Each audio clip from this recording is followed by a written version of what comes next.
We have a special guest today. Everybody give it up for Matthew Dodder.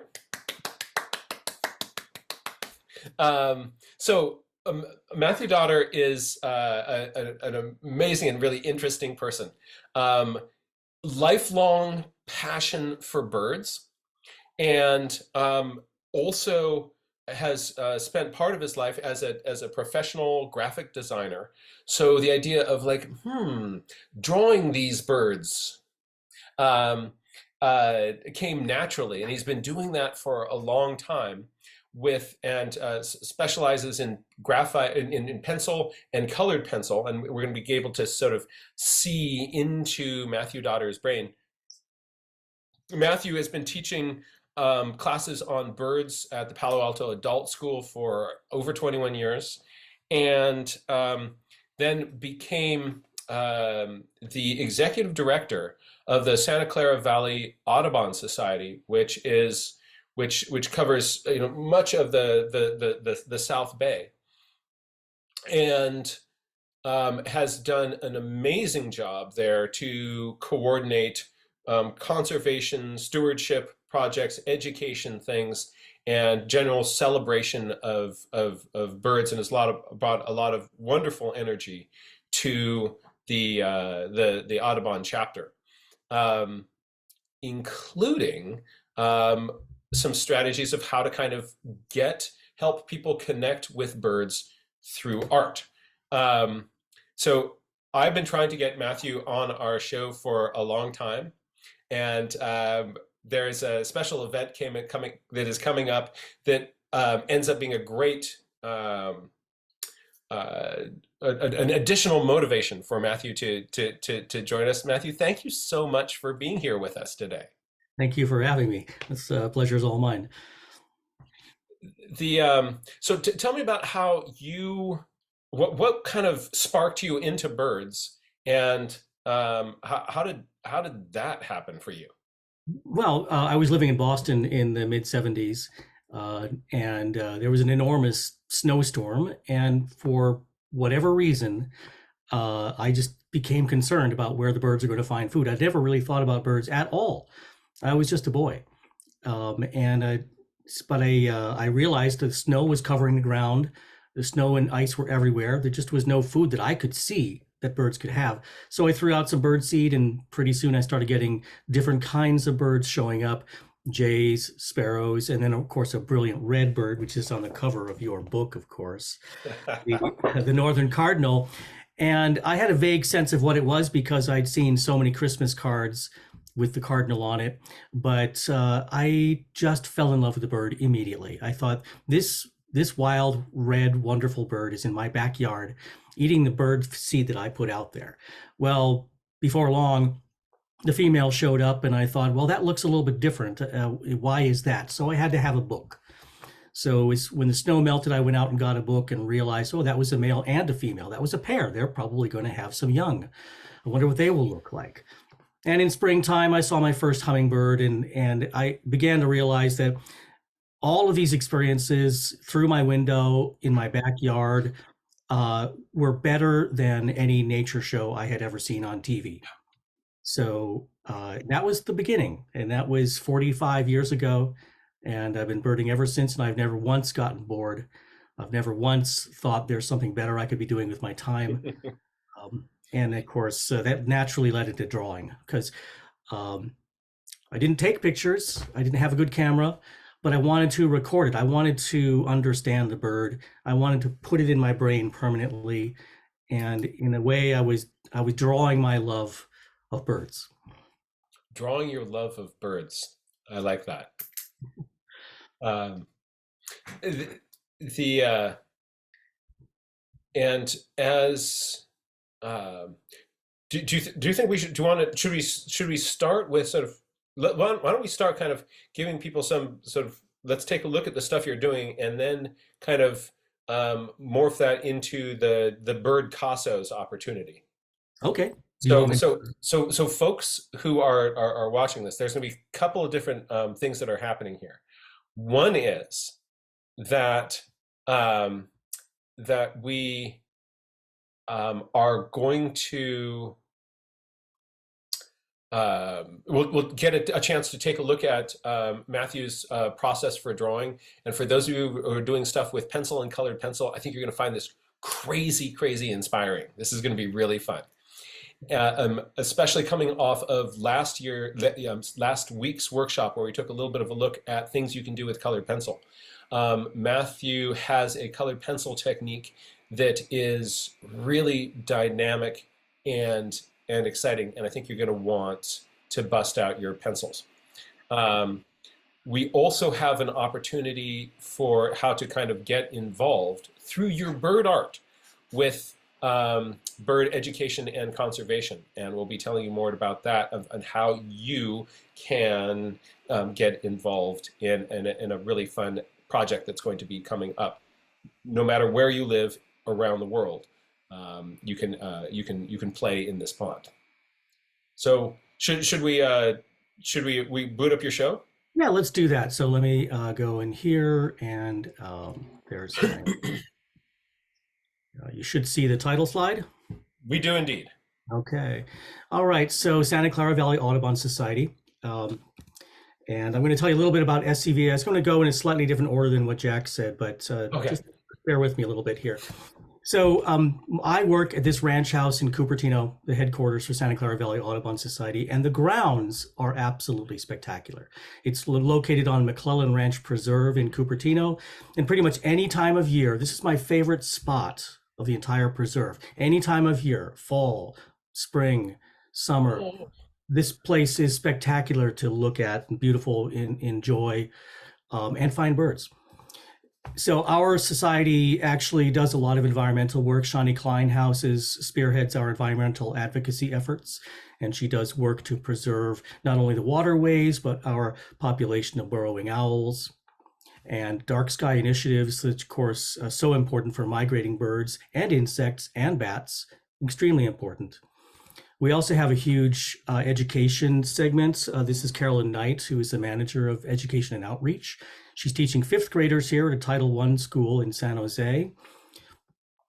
And part of that program is to take these children to wetland areas to show them ecology in action, the real life animals up close. You can smell and see and experience wildlife firsthand. And for many of these kids, this is the very first time they've had a meaningful outdoor experience where they're learning about the animals around them. And of course, we have a lot of adult education, online classes in a number of topics throughout the year. There are many of those coming up. I just finished one on flycatchers last week. And we have our many field trips, which are open to the public. But the members, actually, we encourage you to become a member of Audubon, but the field trips are open to the public.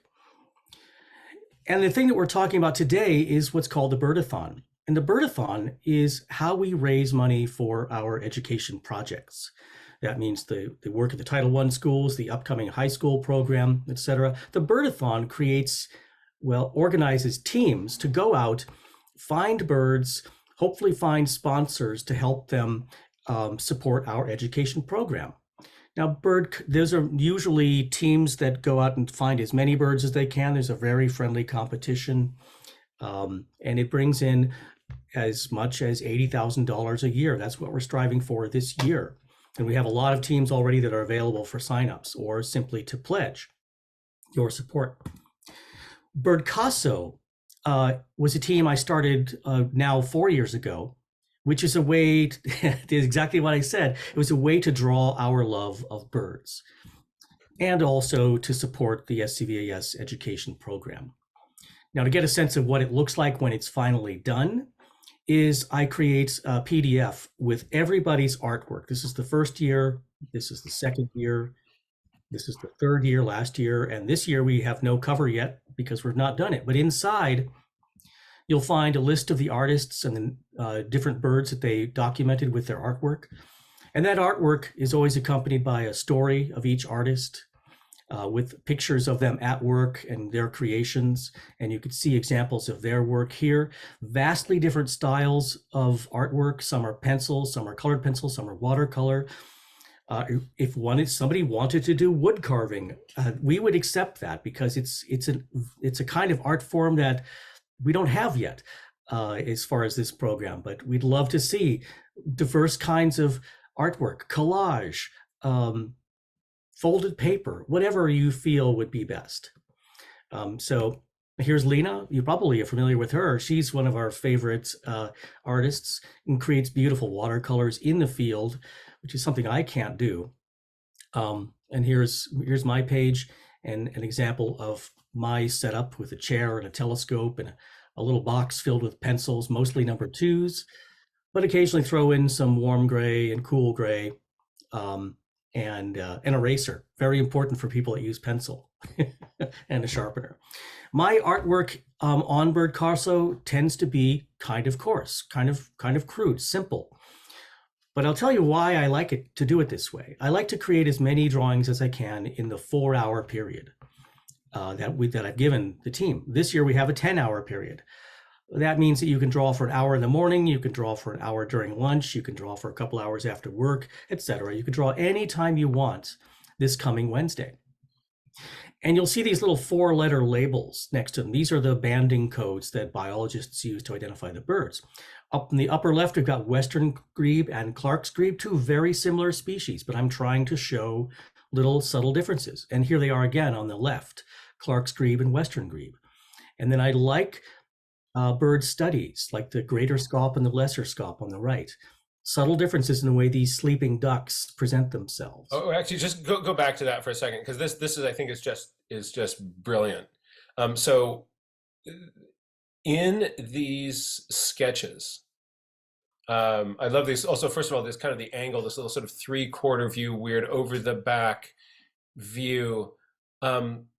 This captures so much of just sort of the feeling of the animal. And it's hard to get this stuff from photographs, but from being out there in the field, kind of looking at things, this is really the sense that you get. And I love the way your field sketches here are capturing the feeling of that organism. Thank you. Well, you'll notice on the lesser scaup, the upper right bird, that the cross hatching on the back is pretty coarse and very salt and pepper, whereas it's a smoother gray on the greater scaup. That's the kind of thing I really like trying to document in my field sketches. And here again, I'm showing marbled godwit, long-billed dowitcher, least sandpiper, western sandpiper, willet, and greater yellowlegs, all trying to show things about them. And here's some more ducks. Sleeping ducks are a fun subject for me. Northern shoveler, green-winged teal, then across the greater and lesser scaup again with a canvas back. So this is so cool, man. This is really inspiring to me, because for a lot of people, like, no, this thing has its head down.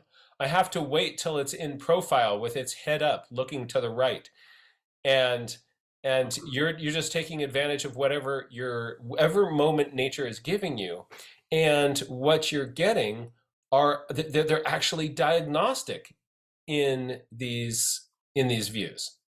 Well, that's my goal. And in some way, I'm really glad you appreciate these diagrams, because actually I think sometimes ducks are easier to identify when they're sleeping. But anyway, so I use this technique with a number of things. Here we see the great egrets and snowy egret and great blue heron. These are simple drawings. I love egrets, as Jack does. I know he just taught a class on how to draw a great blue heron. But occasionally I allow myself to spend a couple more minutes, and literally these take 2 or 3 minute maximum to draw. The goal is to do as many as possible, for me at least. So these European starlings on a phone pole, I like that kind of thing. And then this little drawing is 1 inch wide. Oh. But I think you know exactly. Oh, absolutely. Hey, Ray Bonto, are you catching this? One of our team who is on the call here does tons of fast sketches of this species. This is so good. So this kind of gestural drawing is really something fun for me on this particular day, on this particular event. You'll see my other work, which is much different, but this is how I draw on Birdcasso Day. Now, if any of this interests you and you want to sign up, you can go to that website, scvas.org/birdathon, and click on the button that says 2023 teams. The link is in the chat as well, and you'll find information about how the Birdathon in general works, what it's trying to do, why we're raising money, etc. But when you click on that link, you'll see a list of all the teams, including Bird Caso, and you'll see an easy way to sign up for the team and or support it with a pledge. So I encourage you to take a look at that. And while you're at it, watch that little fun trailer there, the YouTube trailer that I created for the Birdathon. I think you'll enjoy it. So, And so just could I please, yeah. just sort of interject here? So two things. You don't have to be a member to be able to participate in this. If you're anywhere in the world, over in Europe, you can also participate in this. That is absolutely true. And the also as this is a fundraiser and it's supporting these amazing things, if it is possible to make a donation to, so by the way, very often people make a donation to help support me because of these Thursday classes. I'm asking today, if it's possible for you to make a donation, please, instead of making that to me, which I greatly appreciate when you do, but today, let's see if we can drop those over. Let's use those to support the Bird Caso team, to support all the education programs that are happening through the Santa Clara Valley Audubon. And then for a number of people, you're not in a financial place where you can make a donation at this time. You can still do Bird Caso and be part of this team. Absolutely. But so the money does help, and it does help, allows the Santa Clara Valley Audubon team to do all these amazing things. But also Matthew wants you to participate, even if that's not something you're able to do at a time. We want you engaging with this project. It'll be a lot of fun. We'll make this coming Wednesday so much more fun. Yeah, you couldn't have said it better. I'd rather have people involved in enjoying birds and using their artwork to appreciate the birds than to let finances get in the way. So if you can make a donation, wonderful. If you cannot, that's okay. Send me the pictures anywhere you are in the world. If you're in Turkey or Brazil, I'd love to see the pictures. Let's use that day to show the world how much we love the birds around us. So if I could, and also like this will be fun because we can see. Let's see if we can make this Bird Caso time just an international event. We're talking to I bet it will be. Great Britain, wherever you are out there. Let's bring them in. Yeah, I can't wait to see what comes in. Let me go forward a little bit if I could. Please do. This is so. Why do I draw the way I do? Well, as I said, I started birding in the mid-'70s, and I grew up with a field guide like this. Field guides, of course, are hugely important if you're learning to identify birds, but you see the little arrow is pointing to features. I do that too with a lot of my field sketches. Now, these are other field sketches that I didn't do for Bird Caso, but I'm trying to capture behavior. I'm trying to get used to the form of the bird. I'm trying to actually point to features to help me remember for the purpose of doing a more finished portrait later. But it was good practice for me, and it was something I wasn't used to. Jack really inspired me to start doing field sketching. I mean, it's similar to the journaling, but perhaps not as nice as the journals that I see Jack's people producing. But I'm trying, at least. So I do a lot of these, and I'm always pointing out features, trying to remember them, trying to get them in my brain, trying to notice stuff. There's so much more engagement with drawing than there is with taking a photograph, because with a photograph, you can focus it, you can change the exposure, etc. You can frame it slightly differently, but when you're doing a drawing, it's so much more deliberate and so much more meaningful, I think, to my soul at least. And I even see mistakes that I make, like that cormorant is far too large compared to the pelicans, but I love the way the pelicans turned out. This little gestural drawing took a couple of minutes, and then I moved on to something else. And can I just say, the way you handled making that mistake, rather what some people would do is they get upset about it and try to hide from it. You just sort of adopted it, and the naturalist in you like wants to record that, yeah, this one is over here is too big, but still the angles and the shapes of that bird are spot on. So do we rub that bird out? Nope. You just wrote a little note in there. This is too big. and then you just went on and made your next sketch. That's a what a great kind of, you know, just sort of simple, elegant way to handle that. Well, thank you. But in every case, I'm leveraging the field guide to create portraits. And I'm going to show you some of my more finished work. Many of these are quite early. I didn't start this level of drawing until about, maybe 12 years ago. Before that, I was doing,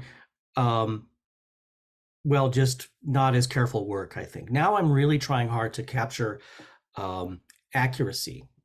So I'm going to buzz through a bunch of these, and you could just see this is one from pretty much when I first started using colored pencil to do these more detailed portraits. This is a dark-eyed junco male, one of my favorite backyard birds. White-throated sparrow. We have what we call the tan-striped individuals here more commonly than the white-striped ones. But I really enjoy this bird. You could see that I struggle with feet. A lot of times I just leave them off entirely. They're under the water. Yeah, put it in the water or the mud or what have you. And here I'm even playing a little bit with a glossy black and introducing some green or some blue into the black of this black-necked stilt. Varied thrush, one of my favorite visitors to our backyard, actually, 3 years in a row and then not since. But varied thrush is a beautiful bird with a haunting song. So these are simple, no background, no context, they're just on the ground. Mourning dove, if you haven't really spent time with a mourning dove, you're missing out. This bird with this powder blue crown and neck, and then a little bit of pinkish copper iridescence on the side of the neck. It's just a stunning, stunning blue bird. I've kind of attempted some iridescence on this wild turkey and felt that it turned out okay. I really enjoyed it, but was surprised how much black is actually I had to use in order to capture this texture and this iridescence. I think that that's really does capture that iridescent look. That so you've got that coppery color blending into the green, and then if it was just that and you didn't have that high contrasting black, it wouldn't feel iridescent. But you Right. drop in that black, and bam, you've got this iridescent back on this bird. That's Well, you actually taught me that. I read that chapter, those pages in your book multiple times before attempting any iridescence. But I'm feeling much more comfortable with it now. Townsend's warbler, common raven. that feels so raveny, that head shape. Yeah, ravens are spectacular. And I really enjoyed working on the feather groups, the division of feather groups, the primaries, the secondaries, the tertials, etc. For a birder, it's really important for me, at least, as a birder, to capture accuracy. And sometimes it works and sometimes it doesn't. This Wilson snipe, I actually used liquid paper to get to the white on the back because I hadn't yet figured out how to use the eraser really delicately like that. But I would have gone directly to the paper surface if I had a good eraser. But I used whiteout instead, and I figured, well, why not? So now you're able to, oh, crazy iridescence here. Let's just bounce back to that one and then return to this guy here. So you are now able to, with an eraser, get through the colored pencil down to white paper. Well, it depends on how cakey I've made the pencil. Okay. You'll see when you get close that I really press hard. And pencils, of course, are waxy. The Faber-Castells are very, very good. And they do erase, but you have to do it quite a bit to make it erase.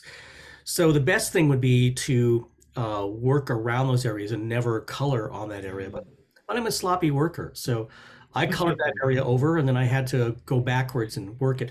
The other thing is opaque white pencil will actually do a pretty good job. So here, this is one of my happier iridescence birds. And I really like when you zoom in on it, you could see how there are these angles and planes and of course mixed color and so much black on this bird, which when you see it looks purplish and turquoise, and it's utterly beautiful, the great-tailed grackle. So, yeah, that this just glistens that, but it wouldn't glisten if you weren't punching that black. And oh, can I just give you mad props for the lost and found edge on the top edge of the beak here? Ah, it would be Yeah. so tempting just to like draw that as a hard line over, but you let the sunlight in and you just sort of feel the light bouncing off of that. Well, I'm glad you say that because it actually was a conscious decision not to outline the bill. Mm. So those are just birds on the ground. Here are some perched birds. This is a simple pencil sketch. It just took a couple of minutes. I had just seen long-eared owl, and I thought, oh, I have got to celebrate somehow. I've got to draw this right away. So I had some scratch paper in the car, and I drew it out. And this is a really slender bird, and it makes itself skinny when it wants to be invisible. Nevertheless, really enjoyed that. This is kind of just a study of the feather groups and where the yellow falls in the Lawrence's goldfinch. Also notice that the black pretty much obscures the eye, and I think that's okay. I like that. The marsh wren here, I'm starting to actually put a little bit more context into some of these. This dried grass, bulrushes, really fun. I love the way the tail was working on here. Now, I didn't mention this before, but I will show you again later. I work a lot from photographs. I select multiple photographs as reference before I begin a photo because there's no way that I could personally capture this live and in the field. Many people can, Jack can, but I can't. So I work a lot from photographs, and I think Can we let's go back to that little wren for a second because it's just I just wanted to point out to people, look at the negative shapes around this bird and the angles on it. So very often birds, they feel all roundy to us, but you start looking at them and you'll see planes and angles. This bird you could really carve. And something that's making this just so powerful is those interesting negative shapes there. And the other thing I'd like to say is think of what the fortitude of mind to be able to do that top foot. Look, you've just got the back claw coming over, and you can see a little bit of those other twos, and then stop. Just that little hint of footness back there. Ooh, Mhm. that works. This is really, really working for me. Well, you had said in one part of one of your books, to draw what you see, don't draw what you know. Um, so, I take that seriously. If I can't see the eye, I'm not going to draw the eye. If I can't see the foot, I'm not going to invent a foot, despite the fact I probably know how it should look. Hmm. I put it in if I can't see it. Anyway, so least bittern. This is one of my favorite birds. It's about the size of a meadowlark, but it is a bittern. Least bittern just started to breed in Santa Clara County last year for the first time ever. It was a remarkable record, and of course I needed to draw it. A little bit more context here with this Casson's vireo. Some of these pictures are better than others, but I keep trying. Yeah, One and thing I liked also, about this is the blending. I like the blending of the blue, the gray, the green, and the yellow. Um, Blending is so important, and I really enjoy it when I have an opportunity to do it, like with this bird. and birds like this are hard. Like if everybody can draw a Western tanager and make it look like a Western tanager, because you just put red on the head and yellow on the tummy, and people go like, "Oh, it's a Western tanager." Mhm. But this is a bird that is about these sort of subtle blends of things, and subtle birds like this are really, really challenging to do. Something that I want to point out to people is actually two things on here. One, note this little kind of three-quarter tilt of the head. See how that bill is inserting just a little bit in from the edge, makes it much more of a dynamic, interesting angle. It's looking back over its shoulder and checking you, the birder, out. And I also like what you've done with that white belly. It'd be so tempting to draw a hard line all the way across that. But this, again, lost and found edge, this kind of variable line is much more dynamic and interesting. And places like right where it turns corner, you're going to put in a little hint, like, yep, here's the edge of the bird. And then right where it's kind of coming into the body here, like we're just going to hint at that. That's really, I like that approach, and I'm going to steal that idea. Well, if you recall the Lawrence's Goldfinch, I didn't do that. Yeah. This picture came after that.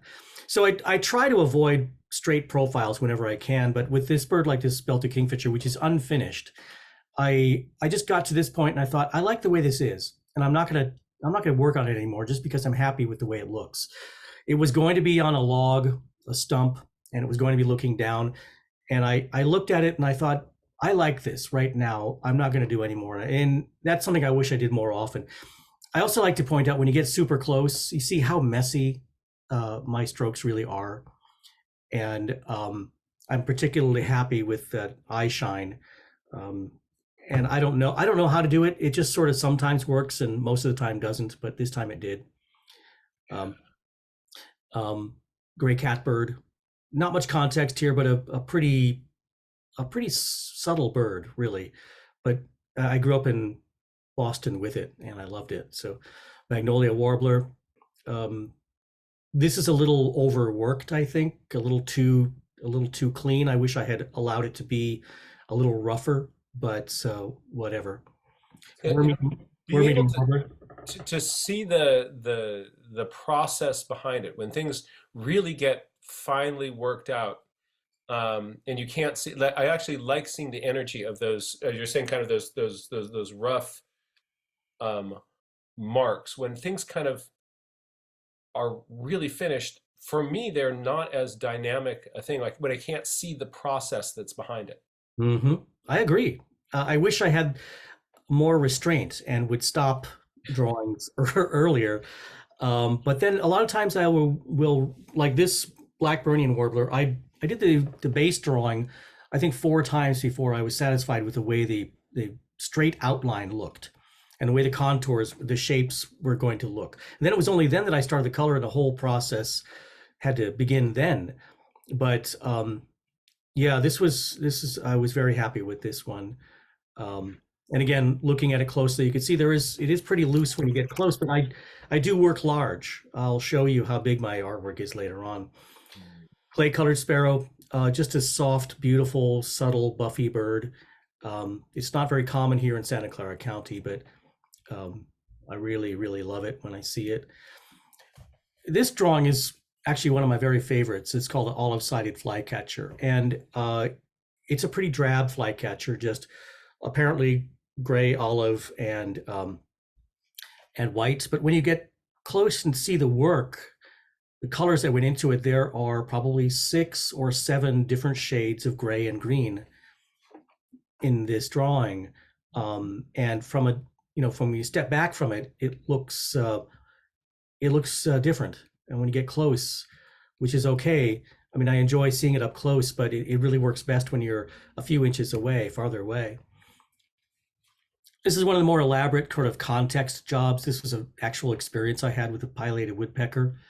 I was pecking away at the bark to get to the grubs underneath, and the bark was hanging from the tree, exposing the reddish wood underneath. And then the woodpecker was hammering on it. It sounded like a jackhammer. This is one of the drawings for a Pacific wren that I did.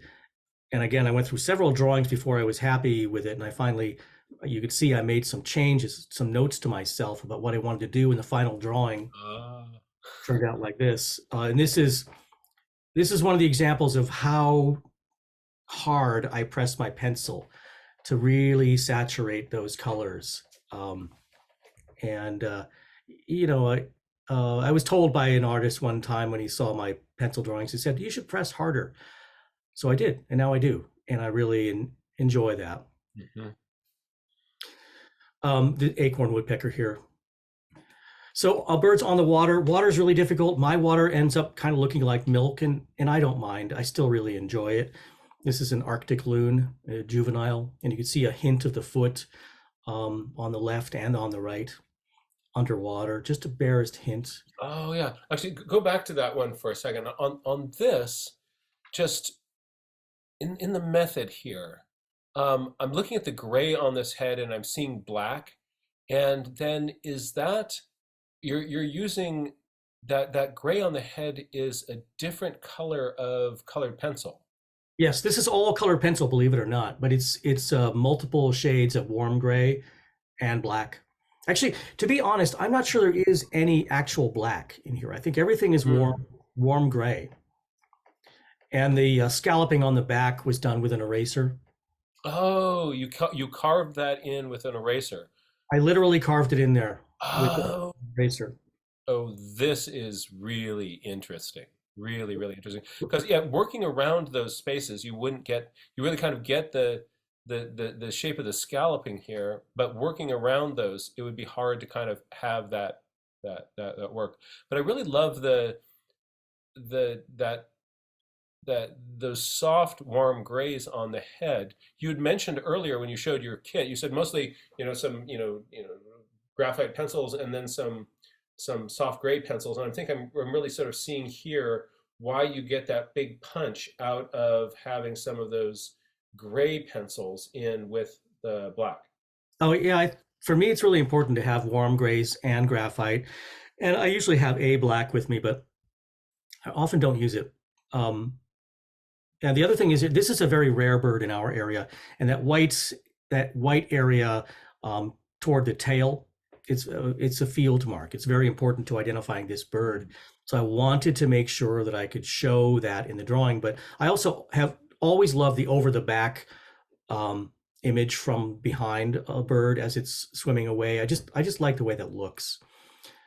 So I do a lot of those. This is a red-necked phalarope, and my female wood duck here. I think the male is actually kind of gaudy in my mind. I really love the females with that just hint of turquoise iridescence and that those beautiful sunglasses around the eye. Um, and here's a thing I did pretty recently: the eared grebe.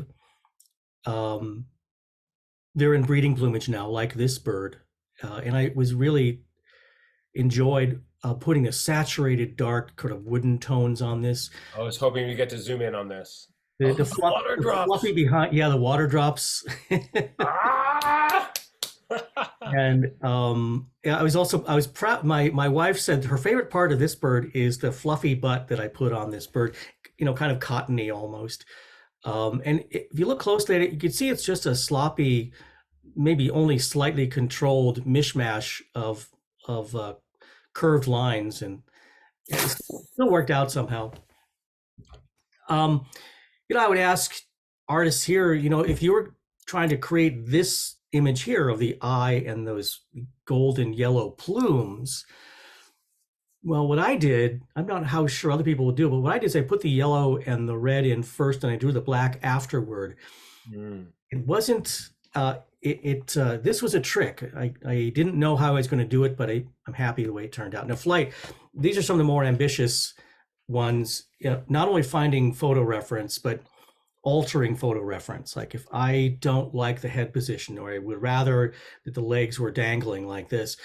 So I freely use photographs, but I also freely mix up photographs and I switch elements of birds that I prefer.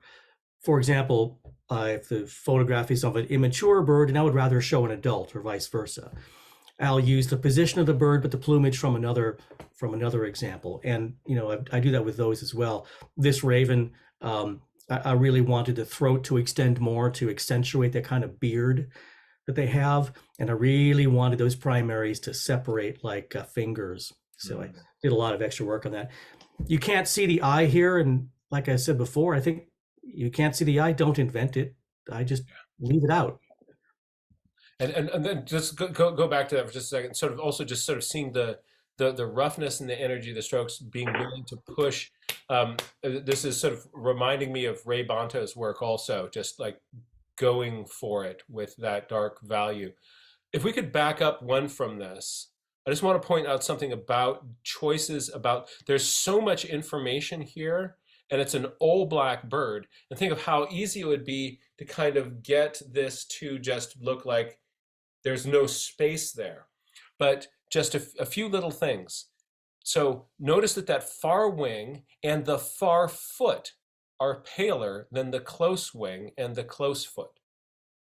Also notice that little bit of light on the back, the rump of the bird top surface. those decisions really kind of help carve this into a three-dimensional form instead of having it just be this big black wall. And also, Matthew has a really strong understanding of the structure of the wing here, where there are little hints of darks in the wing, um, are deliberate choices. So yes, there is, energy with the pencil marks, but it is informed by a real understanding of the structure and the anatomy. So when Matthew is putting down a dark mark, it's not just I'm going to jack a dark mark in here, but there's an understanding of the anatomy and structure behind it. That's really fun. I'm, I'm glad you like it. So just another example of iridescence. This is Anna's hummingbird's very common here. This was done as a gift for my sister-in-law, and she loves it. Another, this actually appeared on the cover of an annual report. I think it was in Kentucky, where the pileated woodpecker is quite common. I tried to incorporate a little bit of movement in the wings by slightly blurring the outer edges. This is the least bittern again in flight. This is the bird that just started breeding in Santa Clara County. And what I thought was surprising, I was just looking at photographs of not only photographs that looked like this, of which this was one of my photographs, but I was also noticing biological photos of wings from the Slater Wing and Tail website. There's a lot of purplish in these wings, and I really wasn't conscious of it until I started to represent it. So there's kind of a lavender in the wings there that I wasn't conscious of before. The snowy plover. I'm always impressed with how long the wings of some of our shorebirds look when they're flying, because we normally see them foraging on the mud flats, but when they fly, they're like a boomerang. But this is unlike a lot of the other photographs, and there's really no detail, no feathered groups, no scalloping, nothing like that. It's quite smooth and sandy looking. Ruddy turnstone here. This is one of the more dynamic flight images I've done, again, trying to capture a little bit of motion, because this bird is actually coming in for a landing. And I enjoyed that. This was a photograph that a friend of mine took of a Cooper's hawk.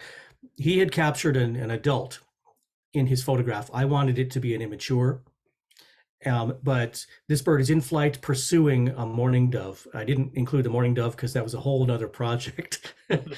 But looking in here, you can see this was a lot of fun for me to work on. I just felt like, wow, the bird really is in motion.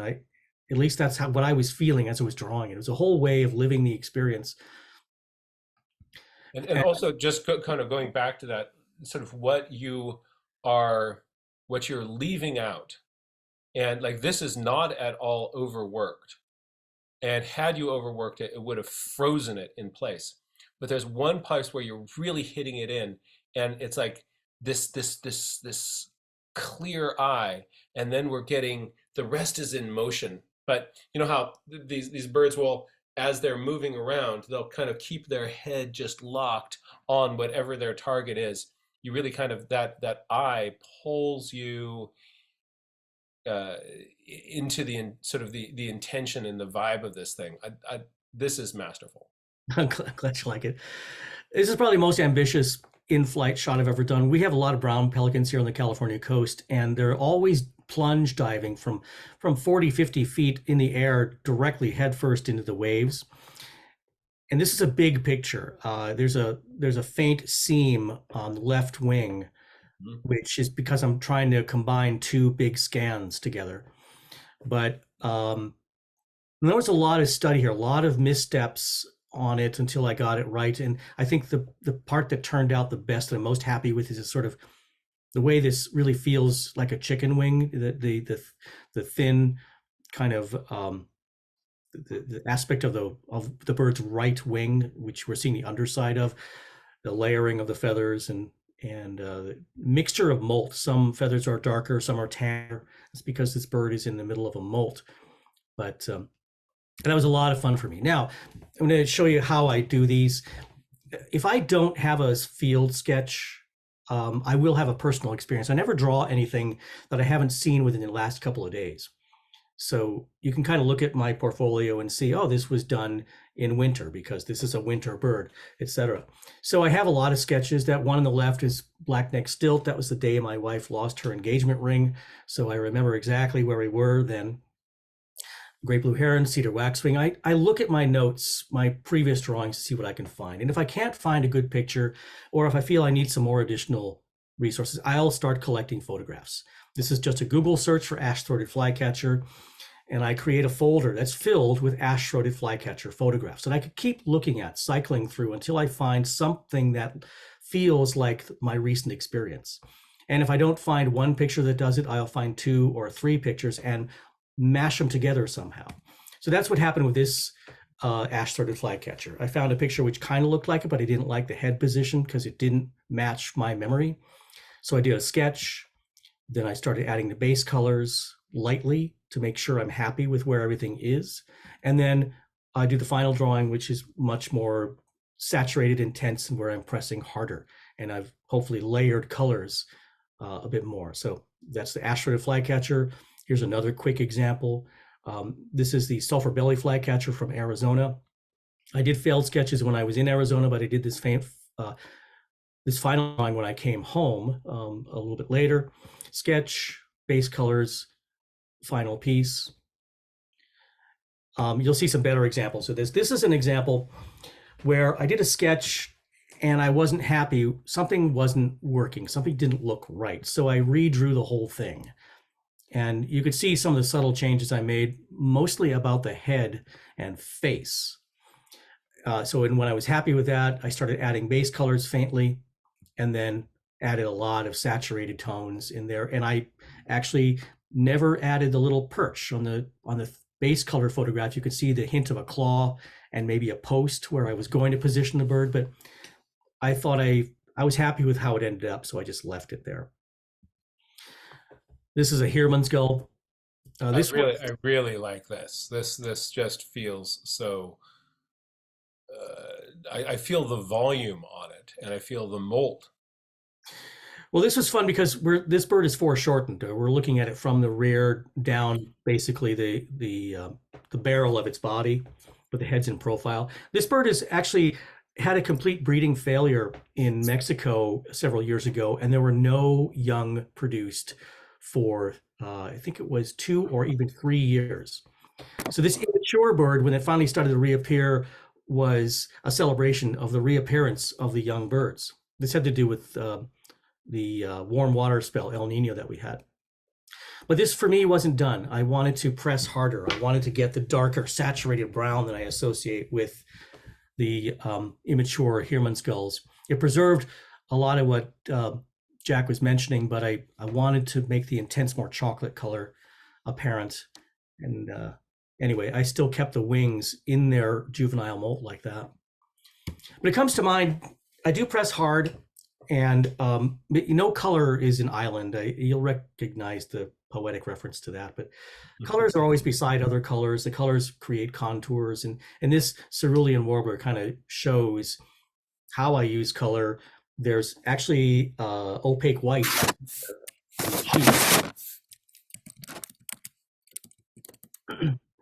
And again, just an example of how large my drawings are. This is a blue-gray gnatcatcher. It's a very small bird, but you can see by my hand that it's much larger than life. If that's possible, I'll do that. I always keep some scratch paper beside me to test the colors, because once you put down colored pencil, it's a little hard to get rid of it, but it is possible. And of course, here's my my media, tons and tons of pencils, all sorted out. Mm-hmm. The cool gray, the warm gray, the French gray are all in separate bins. And here's my website, the blog site, which is outdated. I think it was last updated in 2021, so about 2 years ago.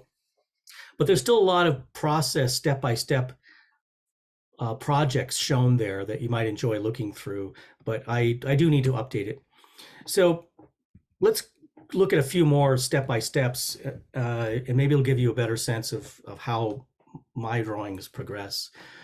Here's the initial sketch. Wait, is that initial sketch done with graphite or with yes. a colored pencil? Yeah, it's always number 2 pencil. Number 2 pencil, okay. And then when I'm happy with this stage, and this may take a while, I may go through 2 or 3 initial drawings before I settle on the one that I'm happy with. And that includes a reference to the context, leg position, feather groups, major color breaks, major dark areas. I'll start layering in the base colors. And this is pretty light at first, except I usually put the eye in fairly early because I want the bird to look at me while I'm drawing it. This is almost done here. You see I've left the bill toward the end and then finally the finished drawing. So at this point, I'll scan it. If I have marks off to the side or stray pencil marks, I usually clean those up. But that's how the final drawing looks. Nelson sparrow, a very rare marsh sparrow in our area, but very cool looking and very patterned. Lots of really interesting patterns on it. So you can see the progression of the colors and then the final piece with some context.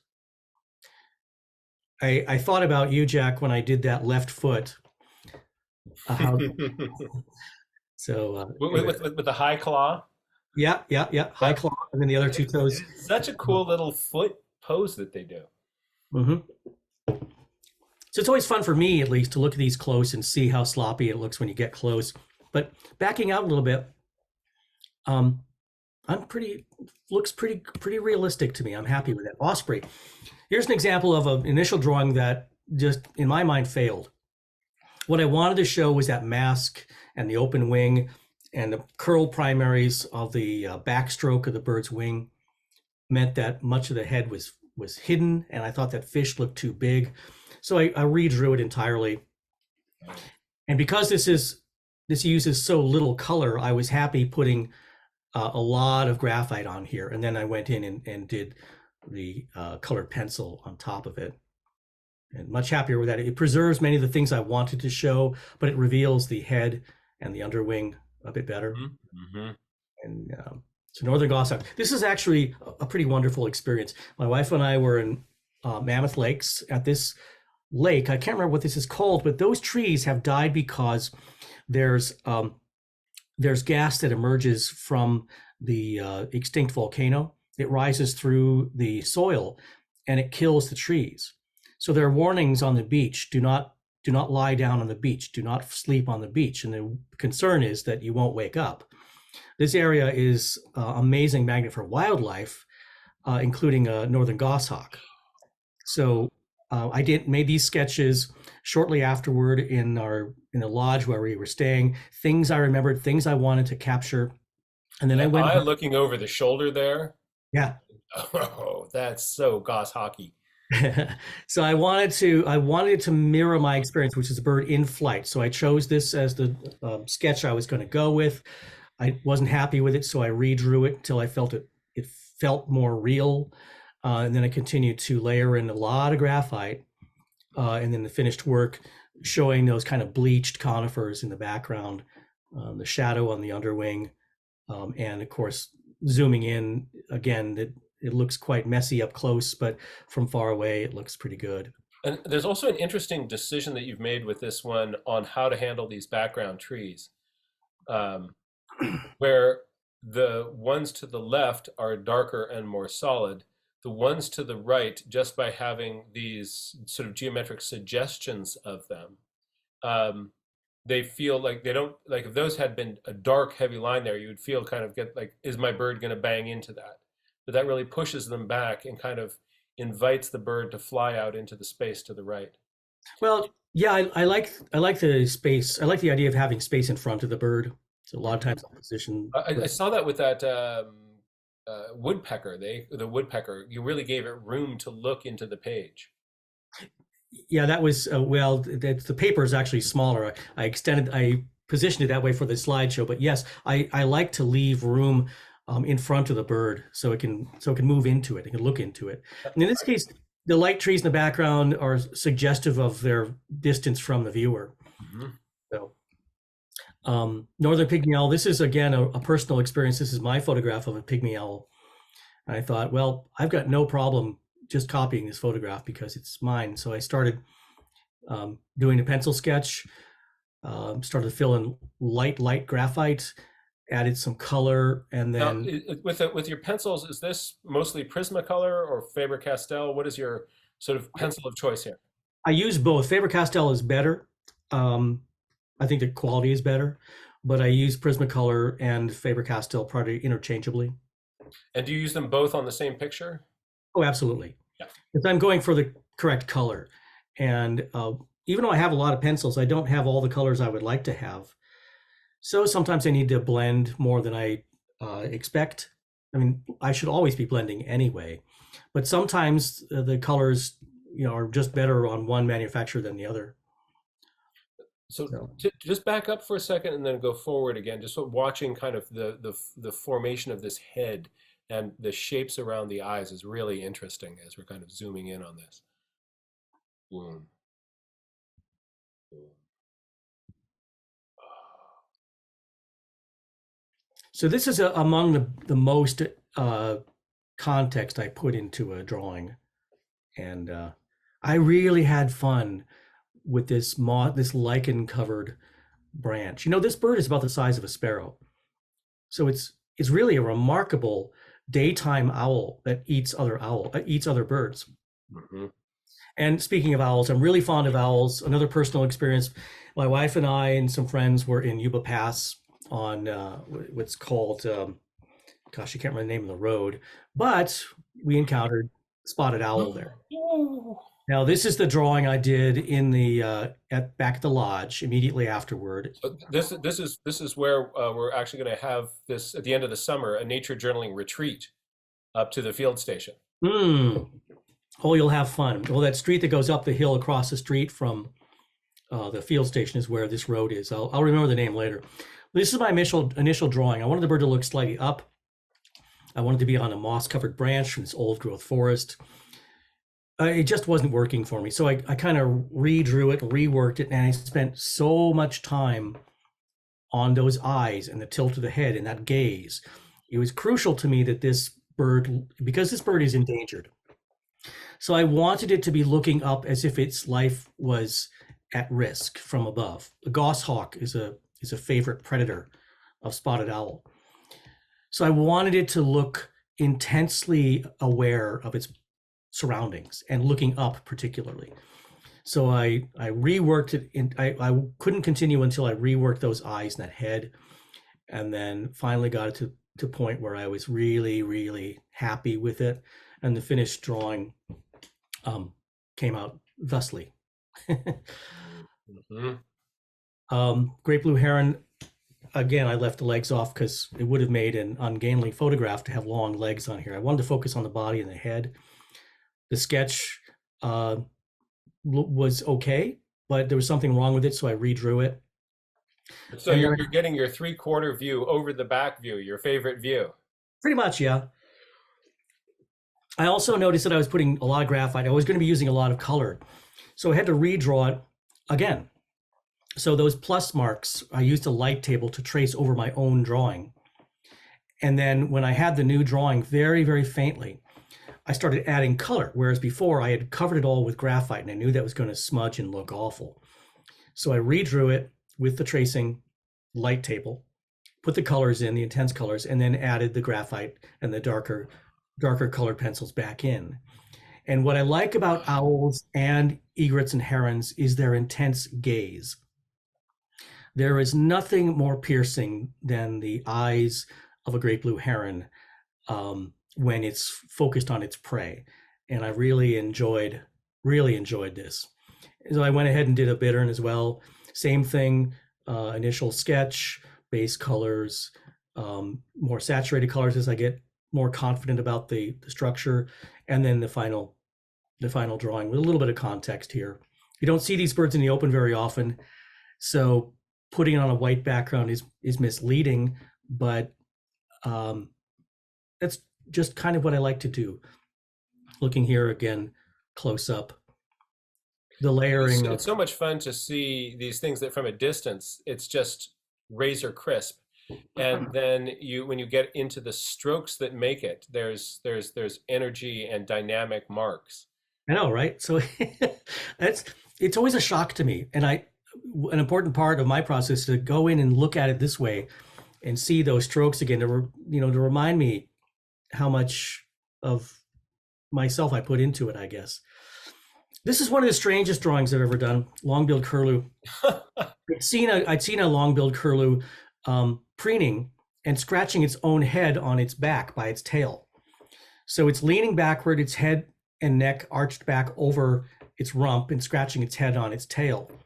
And I thought, I'm never going to be able to do this, but I have to give it a try because I have never seen a painting or a drawing like this. So I realized that there are angles everywhere on this, and I had to do the initial drawing several times until I settled on this, and I started to layer in the graphite, but then realized, oh, I'm going to have that same problem with the color. So I redrew it again faintly and added the color, and then brought in the heavier colors as I got more confident about it. And then finally the bird was done, and I just had to add a little bit of context. So this is one of the strangest portraits I've ever done, but I was happy with it. And just to show you, I'm not always doing birds, but I do really like birds. I did a honeybee for a friend of mine. And this was a real exercise because I had to take the measurements, the proportions. So this is a taxa I know very little about. I know a bee when I see one, but I didn't know much else. So I started laying the colors, and then the finished piece had a mixture of shiny and fuzzy textures.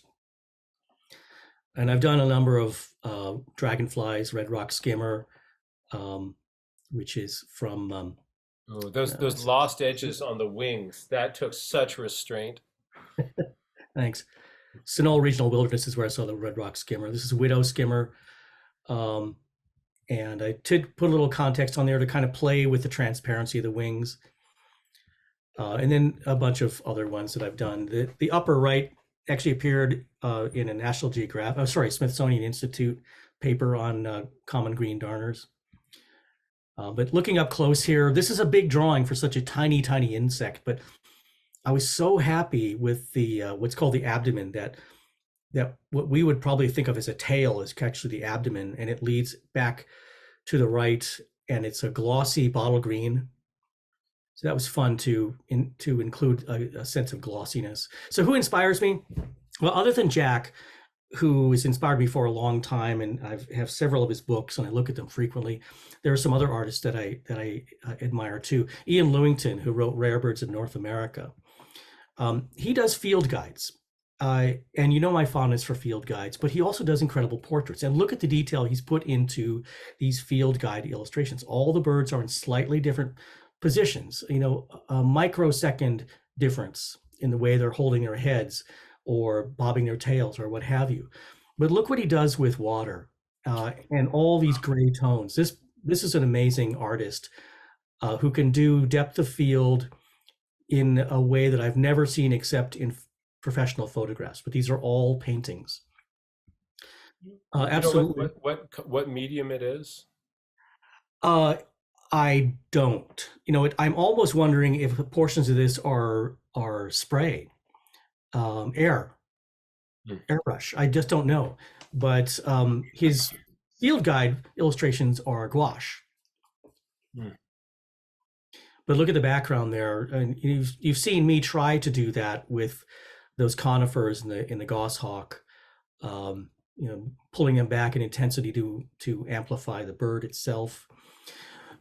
But what he does just with pencil, like this drawing here of a bird that is on the ground, looking over its shoulder. If you've seen these collared ground sparrows, you know how furtive they are and how quick they move. This is a thousandth of a second that he's captured here in his photograph with his attention to musculature and position, feathers raised down, etc. It's just spectacular. And how little context he's put into the drawing, and yet we know it's on the ground in a rocky environment. It's just wonderful. A second artist and last artist I mentioned is Raymond Ching from New Zealand. And his watercolor studies are masterpieces. This is wedge-tailed eagle and hammerkop or hammerhead from Africa. Just his attention to the plume, the positioning of the feathers, the ruffling of the feathers, and the unfinished nature of the images. These were studies. and yet they're masterpieces. They look. I wouldn't want them to go any farther. Um, this New Zealand duck here, I'm just awed by the water. Right. And again, great auk. He's taken an extinct bird and given us a completely intimate painting, masterpiece painting um, of an extinct bird. Unbelievable. So my favorite project ever, I think, might surprise you. This is a great gray owl that we saw in Arcata, and you could see how tame it was. We didn't chase it; it came to us. It was curious, and it kept perching in areas nearby. So we'd get many, many good looks. These are my photographs here, including this one, which turned out pretty well. And I kind of use this for my next project. But again, I was worried about the eyes. I had to make the eyes work. This is me and my wife Cricket and our friend Eric after we've seen the great gray owl, and how you could tell how happy we are. This is a You're bird. feeling great. This is a bird and a bird experience we never thought we would have. So back to the hotel, I made this sketch on the left on paper from the hotel desk drawer, and I thought, okay, this captures something of what I want to show. When I got home a couple days later, I took that drawing and I reworked it until I felt better about its accuracy. And I went around and I labored over those eyes first, you could see. And I changed the shape of the head a little bit. And I just really had to make those eyes work, because if the eyes didn't work, in my mind, this drawing would fail, because the eyes are crucial for owls. Everything about their whole spirit and nature, it relies on their vision and the intensity of that gaze. So I reworked the drawing and then filled it in. I would say this is all with number 2 pencil. There's not a single color in this drawing. And the finished drawing here, and I darkened it a little bit, and that was the finished drawing. And even though it's just a number 2 pencil, it represents one of the finest experiences, one of the most intimate experiences I've ever had with a bird. And I was so happy to memorialize it like this. It's more important to me than the photographs I took. So anyway, thank you. Oh, Matthew, thank you. This was this is it's a sort of a master course in pencil play. The way that you're choosing where to zoom in and give us that detail, how to kind of keep the energy in your marks, and still and these really have the feeling for the organism. There's sometimes if I look at drawings that some people have done of birds, I kind of can get the sense of, okay, this is somebody who's good at copying photographs, but hasn't spent any time with the animal. And these feel like the critters. That is really, really exciting. What I'd love to do is to give our audience a chance to pepper you with questions. And so any questions, comments, thoughts, or ideas about what you've seen here. What I'm going to do is I am going to bounce over to my gallery view. And if you've got a question for Matthew, you can just raise your hand. And also, at this point, I also just want to remind people, would you like to go into the field and journal with Matthew? Well, you can on Wednesday, right? So we can join the Bird Casos.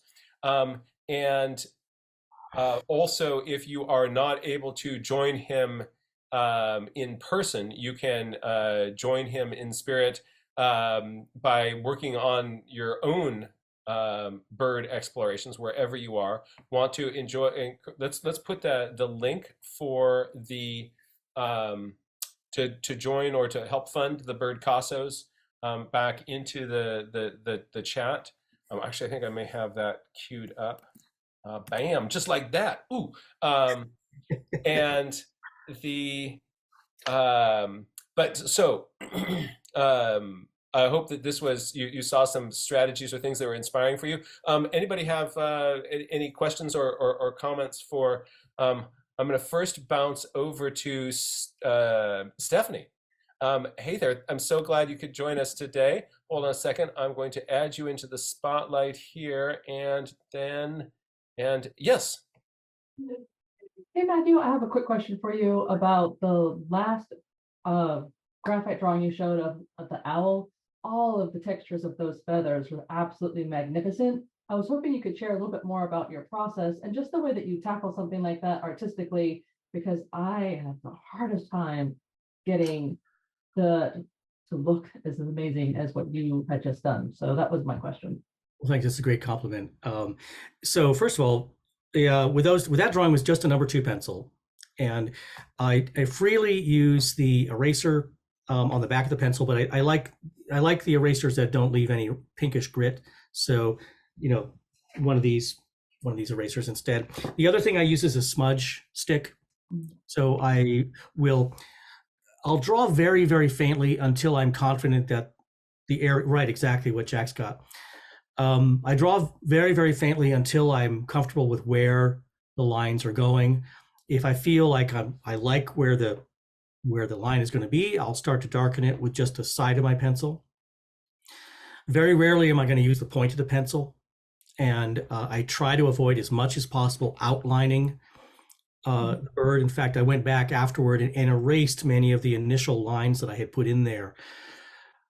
I don't always succeed, and many times you could still see them, but I try to make those as faint as possible, because I want the bird to not feel like it has an outline. It's not going to live that way. Could we bring that picture back up? Is that possible?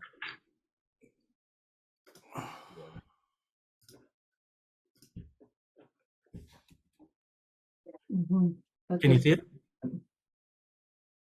Jack, can you see it? Oh, yes, we can. Yes, we can. Right there.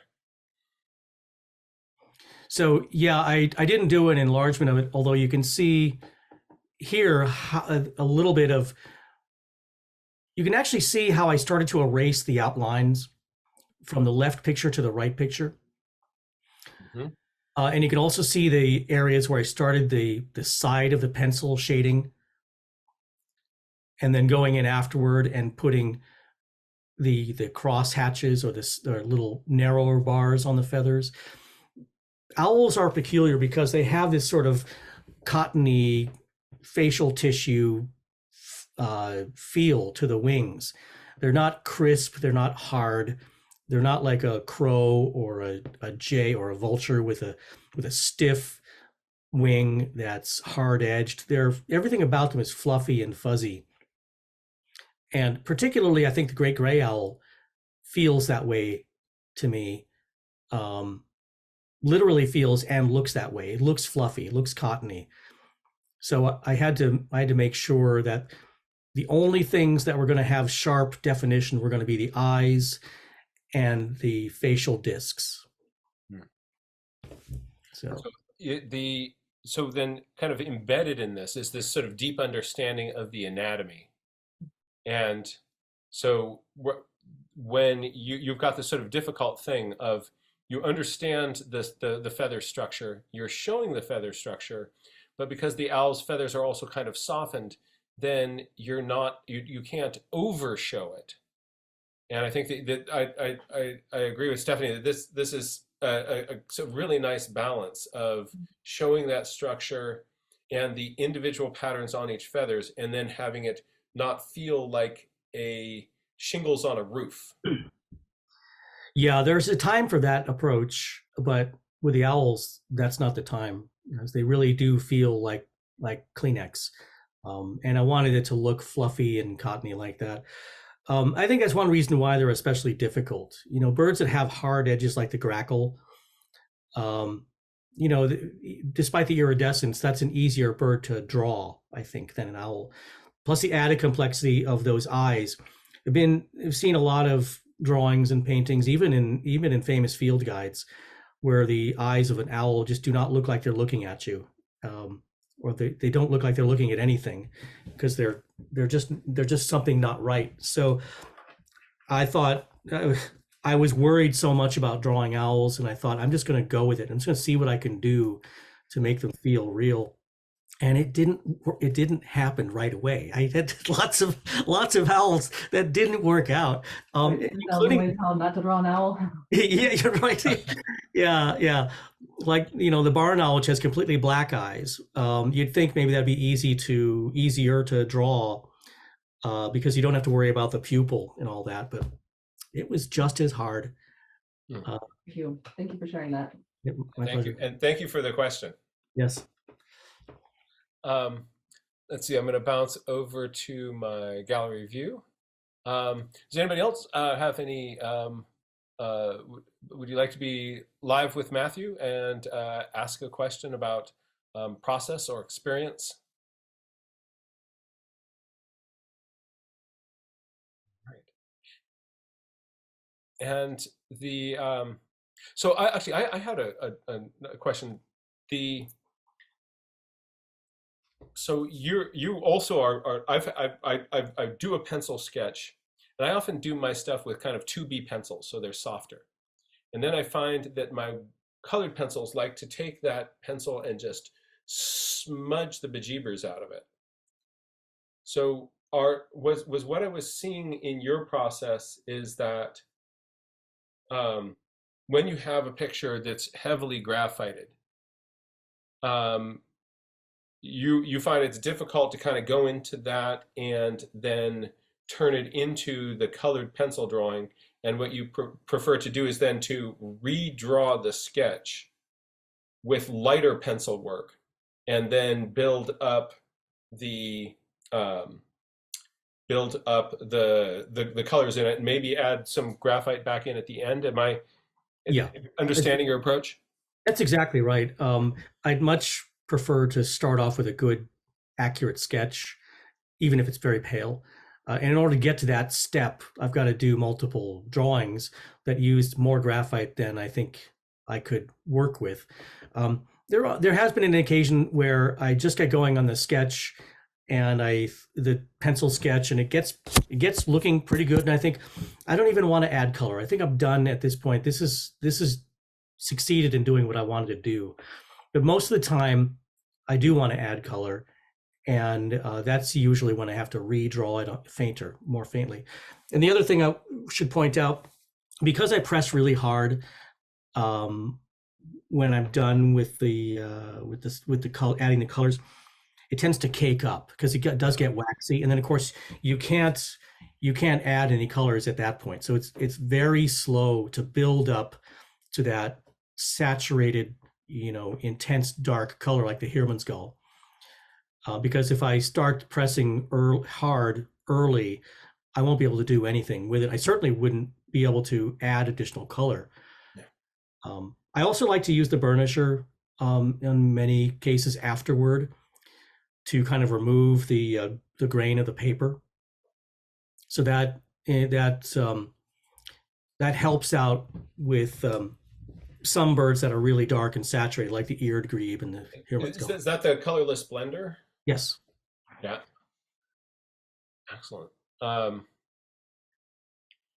And so the punching it in super dark, is that something that you like to do as a last step? Because that's when you kind of get to that cakey point. Or do you try to push that, or are you comfortable kind of getting to that cakey point earlier in the picture? I'll probably hold back on that until later, until I'm really sure that I'm comfortable with the way it works. So what I'm going to do is I'm going to build up layer after layer after layer, and then if it's really feeling good to me, I'll start pressing harder and lay in the color.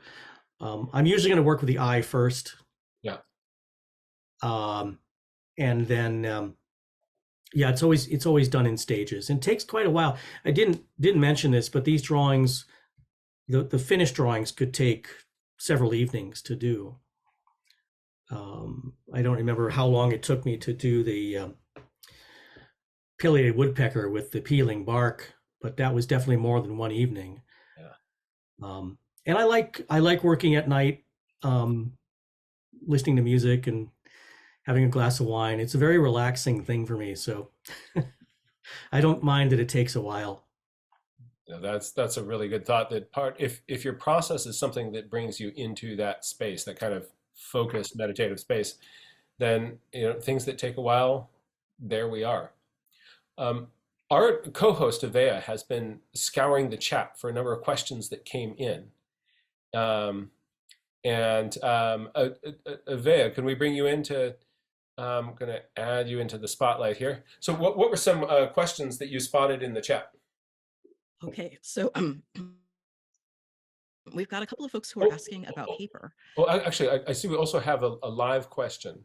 Oh, yeah, let's go with So why don't we do that, and then we'll go from our questions from the chat. Is that okay? That's Right. fine, yeah. Let's jump over to Europe.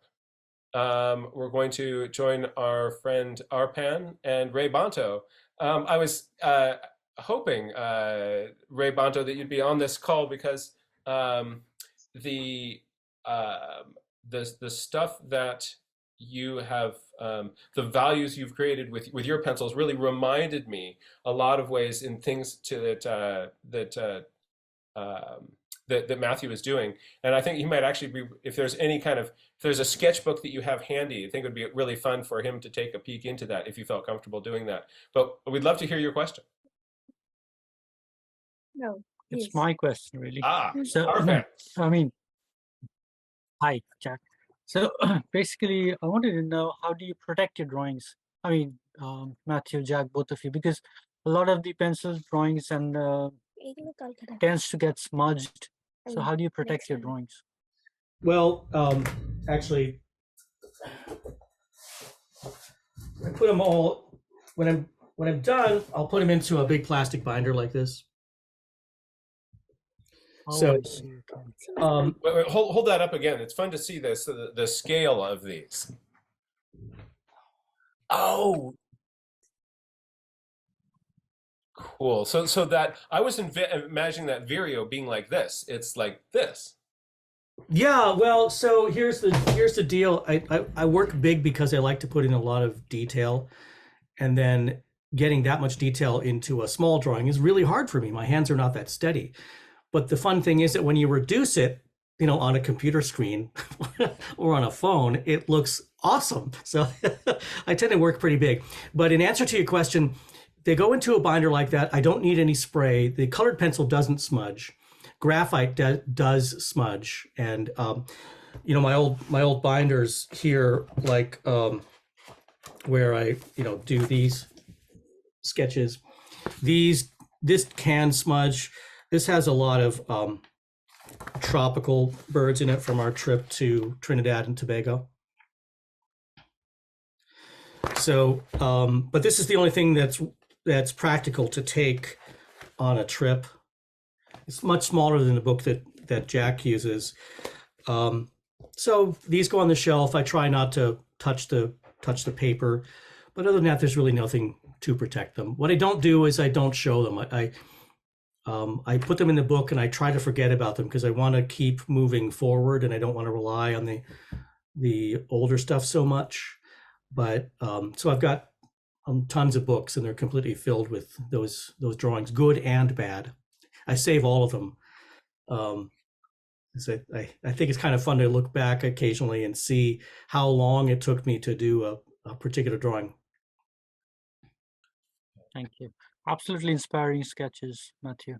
Thank you so much. Thank you for this. It means a lot to me. Another question I had was, I mean, someone's going to ask about the paper, so I'll skip that question for Evia. You said you work at night. So what kind of light do you use? Do you use special light? Because the colors can get quite distorted if you're working at night, right?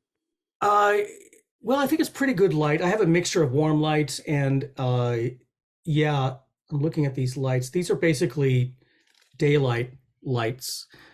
But because it takes me a while to work on these drawings, I'll look at it during the day, before I go to work and see if I'm still happy with the way the colors are looking.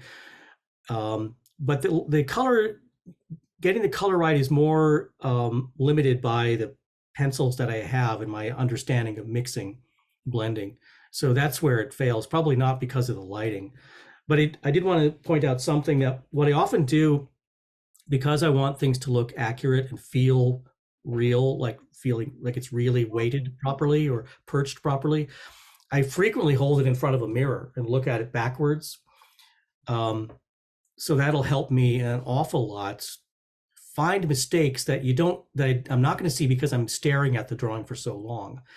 It's easy to overlook something if you don't get fresh eyes on it. So step away from it, go downstairs, come back upstairs a little bit later, hold it in front of the mirror, hold it upside down. All those things help me a lot. But yeah, so I hope that answers your question.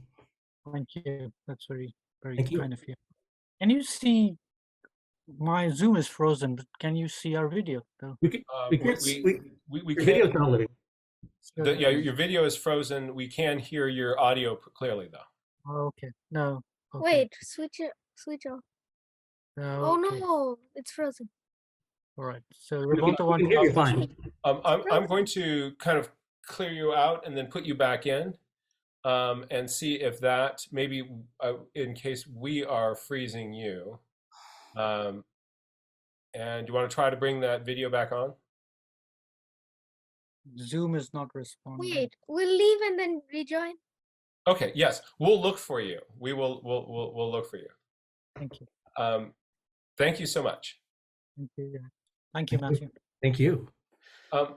In the meantime, let's bounce over to Avea. Sorry for getting you started and then interrupting you. No worries, never any worries. We just have some questions from the chat that we've been gathering. So a couple of folks were wondering about, first of all, what kind of paper you use, and then also if you ever use toned paper. Oh, I have used toned paper a couple of times. To me, toned paper is most interesting because, first of all, you can use white in a way you can't use on white paper. And you can use the color of the paper itself as a real element in the drawing, just like you can use the white on white paper as an element of the drawing.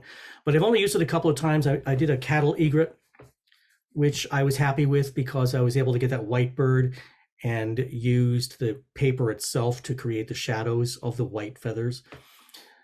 I'd like to play more with that because that was really interesting. I just haven't done it very often. The paper that I do use I use Robert Bateman recycled stock. Can you see this? So this is what I like to use. It's got a nice texture to it. It's not too coarse, but I use it for these simple field sketches, and I also use it for the finished drawings. It takes the colored pencil very well. It's heavy, so I'm never feeling like there's a possibility I'm going to tear the paper when I press hard. And it's a very bright white. I have used some ivory colors before, and I didn't care for the results. It changed the colors too much. And on those big ones, what type of paper is that again? It's the Bateman also. It's just it's the larger size, I think. Oh, cool. Okay. So,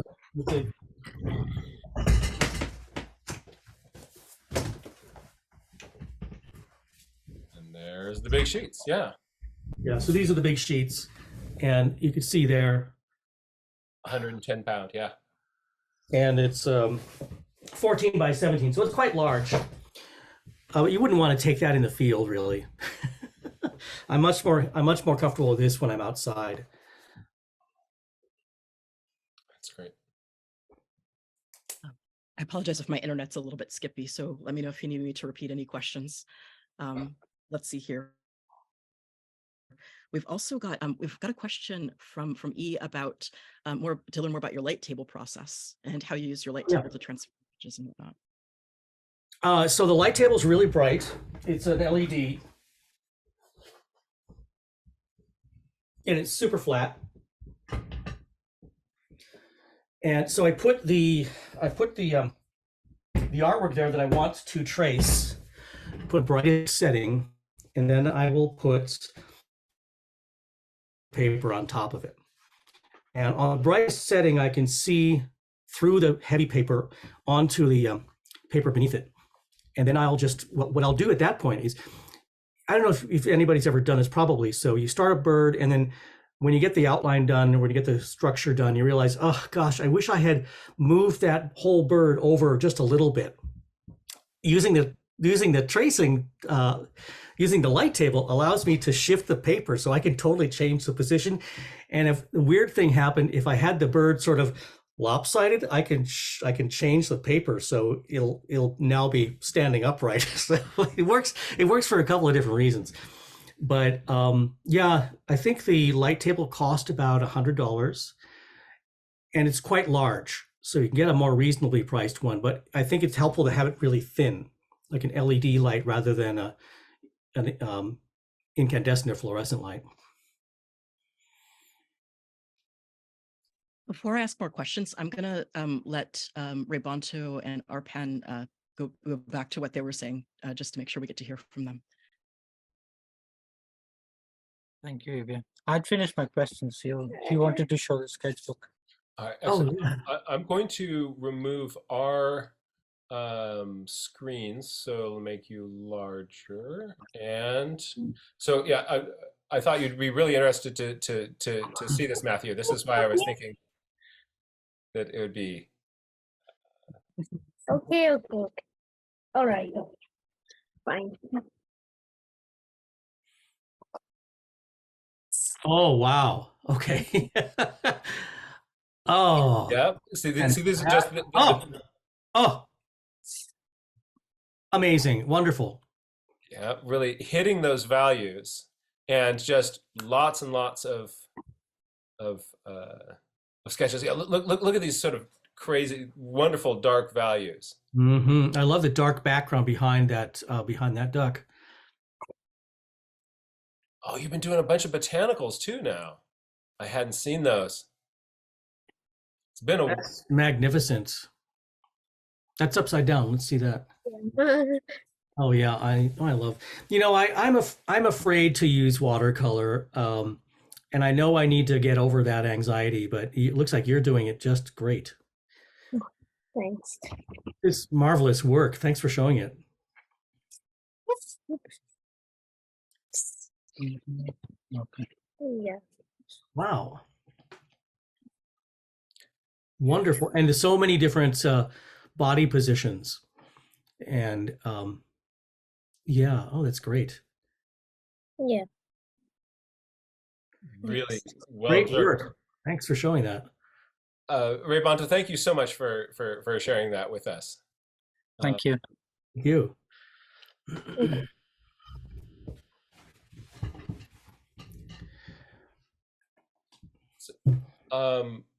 Let's see if there are any other questions. Avea, were there other ones that? Yes. Okay, I'm going to bring you back into the spotlight. Hey there. And were there any other questions that you saw in the chat? Yes, we saw just a quick check. What were those? What were your favorite colored pencil brands again that you enjoy? Oh, Faber-Castell. I think are they German? Jack, do you know? I do not know. And also Prismacolor. Let me see. Yeah, Faber-Castell is FABER dash CASTLL, and they're German, and they have a little kind of a gold ring around the top. The only thing I don't care about them is that the colors are hard to read. They're real tiny and they're in gold, so they're hard to read. And then the other ones are just your very, very familiar Barrel Prismacolor. And these are quite nice too. I mean, I don't think they're quite as good as the Faber-Castells. Oops, sorry. But they've got such a nice range of colors. They do. Color And, smorgasbord. I probably rely, oh, look at those. I probably rely on the availability of those colors more than I should. Because I know, Jack, you're an expert at blending colors. No. I mean, hold on. You're thinking, this Jack guy, he doesn't have a lot of colored pencil colors. Okay. Oh, and you've got them sorted out too, just like, yeah, I do. Yeah. Now there's like if they make the smorgasbord, we'll go for that smorgasbord. Good. Yeah. Well, I do love the colors. Faber-Castell is on the expensive side. It's more than $1 per pencil. And I go through, as you can imagine, I go through my warm grays pretty fast. And because I'm doing birds, I go through a lot of browns and tans, pale blue, yellows. And what I often find is that pale tan, buff tan is a very hard color for me to achieve. With watercolor too. That's why I love the buff titanium watercolor, because that's rough. Yeah. Well, certain colors come in abundance in the bird world, and pale tan is really hard for me to accomplish, right? I blend so many colors, and a lot of times I just mess up entirely, and then I'm trying to use my eraser, or worse comes to worse, I'm redrawing the entire thing. But I could always use more colored pencils. And no one wants to lug all those pencils around in the field. So that's why I limit it to number twos, perhaps a heavy graphite pencil, a darker one, and then some warm grays. If I'm lucky, maybe I'll throw in a couple of other colors. But so if you're just to recommend, if you're going to just could grab a couple of warm grays and put those into your watercolor kit, which warm gray pencils would you grab? I'd probably choose something very pale, like a 3, be 30%, and maybe something darker, like a 60 or 70%. And I'd probably also choose a very dark one too, 90. Okay, so to have sort of a range of those. So I think Right. that after seeing this sort of stuff, it makes me think like, I think I want to get some warm grays now and throw them into my regular sketching kit. Yeah. So there's a difference between warm gray and French gray. French gray seems to have a little bit more mousy quality. Mm-hmm. It's almost a little bit browner, I guess. Yes. Whereas the warm gray simply lacks the bluish tones that are abundant in the cool gray. And I don't have much room for cool gray in the field on a sketch. It's usually that's usually accomplished by faintly using the number 2. Okay. So just a smorgasbord of some. I think we can play with that. That makes me want to Warm grays. my local I love warm California grays. art supply store. Yeah, I love warm grays.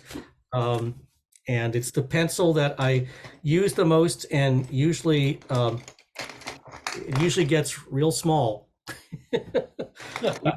even smaller than that. Oh, like this one, totally small. That's cool. That's not cool. That's warm. Yeah, you got it. This is so much fun. Oh, and I have another example of some sort of mousy browns. Yeah. Another Ray Bonto. This is a Ray Bonto painting. Mm-hmm. That again, sort of hitting the darks. But yeah, some of these sort of having some variation of some of those browns, especially those sort of pale tans and things in our palettes. That gets us through some otherwise challenging things. Another color that I struggle with and wanted to pick your brain on this is warbler green. Yeah. What are your thoughts about? Or do you have some kind of go-tos for warbler green? Well, yeah. I mean, warbler green comes in so many different flavors. Townsend's warbler, of course, has a really intense pool table green. Very, very velvety, felty green. So you can almost use that out of the bottle, so to speak. Mm-hmm. Right off the pencil. But most of the birds are subtler, more refined. So you might lay down a pale yellow, and then throw on a little bit more foresty green faintly on top of it. And what you'll get will be a kind of a layered color, which I think matches orange crown warbler better. And then, believe it or not, you might throw in some gray, Some warm gray, perhaps. probably. I was hoping you would actually say that. I was thinking like, please throw some warm gray in there. That's what I think. You can use it on almost anything, really. Um, I gotta get, But I yeah, gotta that is- get on that's the warm gray bus. I've been missing the warm gray this whole time. yeah. Well, I can get you a discount ticket on the ticket. No, I support my local neighborhood art supply store. We've got California Art Supply down here in San Mateo. I really like the people in there. I'll come in and I'll tell them that Matthew daughter sent me. Yeah. So we've got actually 2 more questions before we wrap today.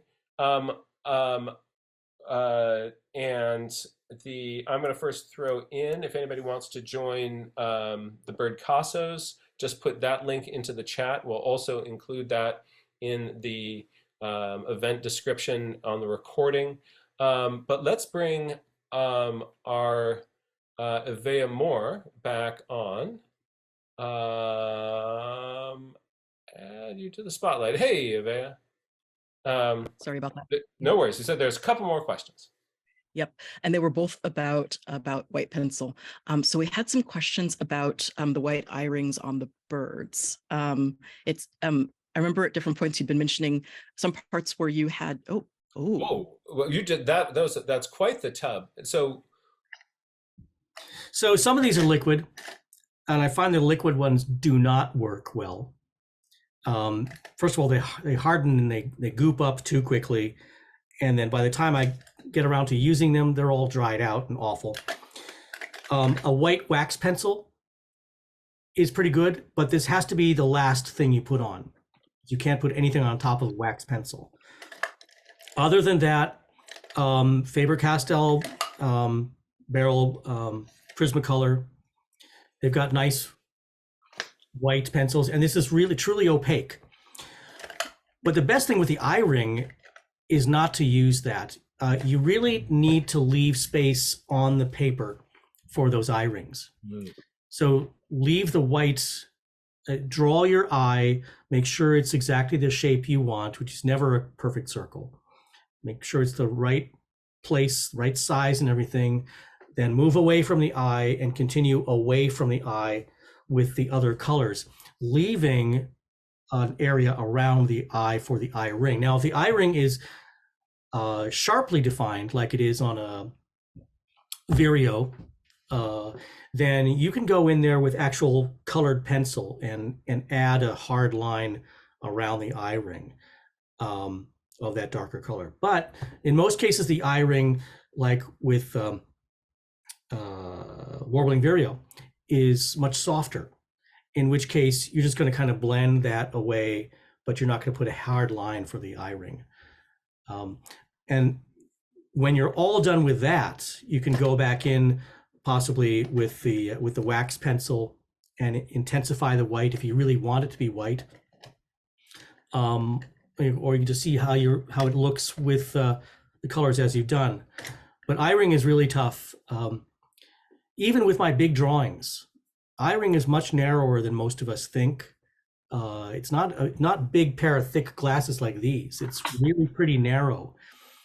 But because it's pale, it stands out. We mistakenly think of it as being a big, strong, heavy eye ring when it's really quite subtle. But it'll make a difference on your drawing if you include it. Interesting. Van, do you remember what type of white pencil Jordan Silva was using? Anybody? I don't. Let me see if I was just trying to look at in my notes to see if you had experience with this one pencil. If anybody in our little studio audience. Oh, you got it? and Bethany does too. Derwent drawing in Chinese white. Have you played with that pencil? I have had a Derwent white pencil. It's probably in here somewhere. I don't see it right now, but yes, I have played, and they're pretty nice. That lays down kind of like a dried chalk almost, if I recall. I mix all my pencils together because I really care more about the color than I do the manufacturer. I'm the same way. They're all mixed up together. And I have like a solid, this is like a solid Cretacolor aqua monolith. So this is basically a white stick. There's no lead in it. The whole thing is, if I recall, this is not terribly opaque, but it's good to have a variety. You know, just try them off to the side and see which one is behaving the way you need it to behave. That's great. Boy, this has been a really, really rich session. Matthew, you've given us 2 hours, and we. Sorry. No. This is not something you need to apologize for. This is something that we're really, really appreciative of. As Nancy's saying in the chat, just packed with your knowledge and information. We really, really appreciate that, and it's also fun to kind of look into your process. Thank you so much for doing this. Thank you for inviting me. This was wonderful. I really enjoyed it, and I want to go play with some of your strategies. Also want to encourage everybody on this coming Wednesday to find your own inner Birdcasso, whether you can come and join us in the field, or are going to be doing something on your own and then can share that digitally with Matthew. So if from Birdcassos, we'd love to get the pictures of the work that you did, the species that you worked with, a little bit about your experience, and perhaps a photograph of yourself. Those would all be things useful to Matthew in kind of assembling the final Birdcasso book. Yes, definitely. I'm just putting my email in the address here, director@cbs.org. So people can come from anywhere. People can come from anywhere. They can send me their drawings. I would love to see a picture of them, their artwork, and maybe whatever equipment they're using. What their media is. Is it paper? Is it pen? Is it colored pencils, or is it watercolor, or is it something else? Pastels, chalk. I'd love to see a picture of that in a short paragraph of how you enjoyed the day and what you loved most about the project. As you said before, if you can make a donation to Birdcasso or to Santa Clara Valley Audubon Society, that'd be wonderful, but it's not necessary. I'd much rather have you be a part of the event than let the finances get in the way. And it'll only make the book bigger, more wonderful. Yeah, and the funds, the donations that you do make, it goes towards those wonderful education programs you told us about earlier. Absolutely. So this 100%. is going to a really, really good source. Santa Clara Valley Audubon is not a big organization. They've got sort of small overhead, high impact organization. So they get my gold seal of sort of charitable organizations. And Matthew, we are so grateful for you being with us today. And we are appreciative also of the work you're doing in bird education and conservation. We really, really need this as a world at this time, and you're making a big difference, and we're grateful to you. And you are too. Thank you so much for everything that you do in the community that you're building with your workshops and your website and your many, many books. You're a delight to know and such an inspiration to me and thousands of other people. So thank you for everything that you're doing. Absolutely. And this is kind of fun. This is kind of coming full circle, because when we're doing, before the pandemic, when we were doing live nature journaling workshops every month, McClellan Ranch, your office, was one of the sites we used. That the Audubon Society opened up their office for us to come in, and we'd all sit in the same room and kind of do a live workshop there together. As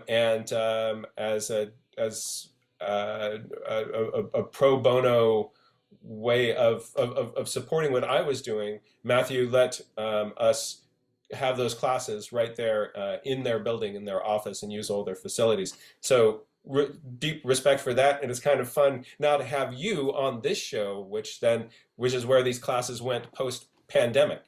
Thank you again. Thank you. Well, goodbye, everybody. Thank you for listening, and look forward to seeing some of you. And Jack, I'll talk to you later, I'm sure. Take care, everyone. Oh, Avea, yes. One more thing. I know that we're going to get a chance to do this next Wednesday and Thursday, but just in case Jack thought we forgot about him, if anybody happens to be going out to nature on, I don't know, Monday, April 3rd for any reason at all, maybe leave the area a little cleaner than you found it in honor of our dear leader's birthday. Oh, In case we forgot April Jack. 3rd, huh? Okay. good April stuff. 3rd. So thank you for reminding us about that. Yeah, I would love to. Anybody who gets a chance to step outdoors in your nature journaling kit. Now, because of Avea, I always have a plastic bag in part of my nature journaling kit, so that I can do a trash cleanup on the spot anytime. And Avea started us doing this really fun thing on birthdays of kind of getting out and doing a little bit of a cleanup on our own birthday. And so should you be out on April 3rd, I want to encourage you, yes, please, let us know what you were able to clean up, and then share that on our Nature Journal Club Facebook page, along with any journal and sketches that you did. So that would be wonderful. Sounds great. Will do. All Thank right. you Bye, all. everyone. Thank you so much. Thank you, Matthew. Thank you, Avea. Thank you, everyone in this community, for the love, intelligence, creativity, and joy that you bring to this process. And we will see you all soon. Okay. Bye-bye.